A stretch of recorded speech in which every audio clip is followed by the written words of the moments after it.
In this video, I'm going to show you a step-by-step process on how to change the engine oil and filter in a CFMOTO NK300. Now we have the best filters, which are K&N. This is part number 112. I'll put links in the description down below how to get everything off Amazon as well. And I also have the best oil, Royal Purple 10W40 full synthetic. So when you use the best oil and the best filter, it's going to make your bike run and last a lot longer. So let's go ahead and get started. All right, so if we're looking at the left side of the bike where the shifter is, we come in here to find the oil drain plug. It's going to be right there. Over on the right side where your rear brake is, to find the oil filter housing, it is right there. More room. I'm going to remove this lower plastic cowl. You need a T30 to remove the screws on both sides.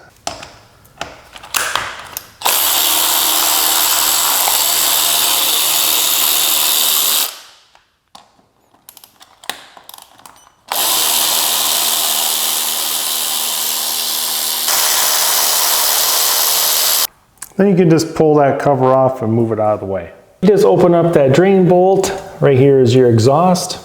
Oil is going to get all over your exhaust and create a big mess. So this is what you do, guys. Use some aluminum foil to make yourself kind of a makeshift funnel. So I just fold aluminum foil over 3 times, and you want to make sure you kind of have it ribbed up on the sides. And then you want to make sure that it's hooked on the back side. Just run it all the way under the exhaust, and I kind of curve it around right here on this side. That way it's not going to fall off. Need a 17mm socket.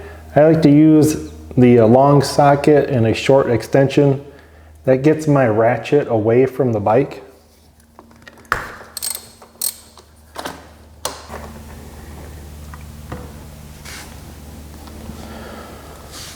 Check it out, guys.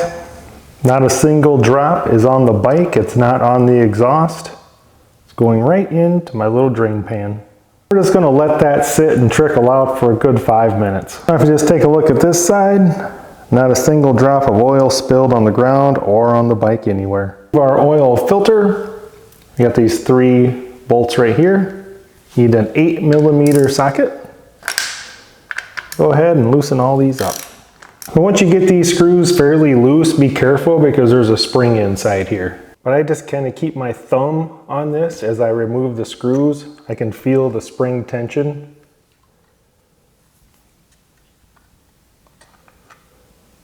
And there's the oil filter. That's just going to pull straight out. There will be a little bit of oil in there. You can just soak that up with some paper towels.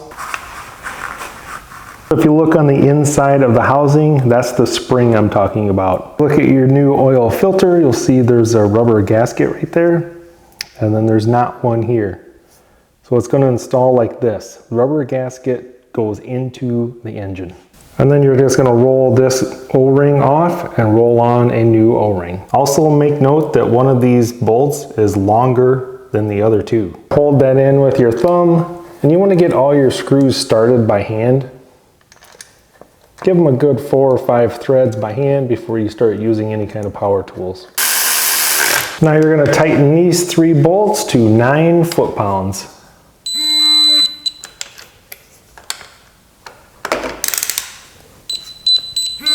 The longer bolt you're going to put right there. All right, now we have the oil filter in, we have the cover on, we have our bolts all torqued down.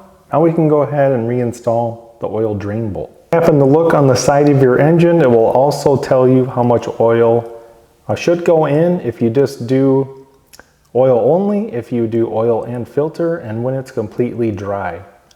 So basically what I found out with this is it's about 1.5 quarts. And that puts the oil at just slightly above the half sight glass. Now before we put that oil plug back in, if you'll notice, there's a little magnet on the end of there. So we need to clean all that off. Also notice there's a crush washer on there. So we need to replace the crush washer. Install our drain bolt and our new crush washer. We want to get this all in place before we remove the aluminum foil. To torque that down to 18 foot-pounds. Move our homemade funnel. To remove the oil fill cap, and be careful, there's going to be a little O-ring on there. Find a funnel that fits. It's a pretty small hole, and if you have a wide funnel, it's going to hit the frame. So this is kind of like a mini transmission fluid funnel, and it fits perfect. Go ahead and add 1.5 quarts. And I hope you guys are using Royal Purple because it's some of the best oil you can get. And reinstall our fill cap. Just be careful putting this on. They are plastic threads, and make sure that the O-ring is still on the cap. Now we can reinstall this lower plastic cover.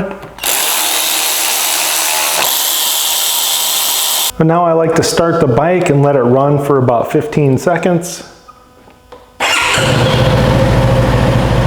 And when you shut the bike off, let it sit for about 5 minutes, and then we're going to check the oil level. And now after the bike's been sitting for a few minutes, you can get someone to help you, or you can hold it yourself. You want to make sure that the oil level is right between those two lines. And that's it, guys. You did this all on your own. You didn't have to take it to the dealership, and you saved yourself some time and money. I'll put links in the description down below on everything I used. You can buy it off Amazon, have it show up at your doorstep in 2 to 3 days. Everything's torqued down. This bike's ready to hit the road. Hope you guys enjoyed this step-by-step video, and thanks for watching.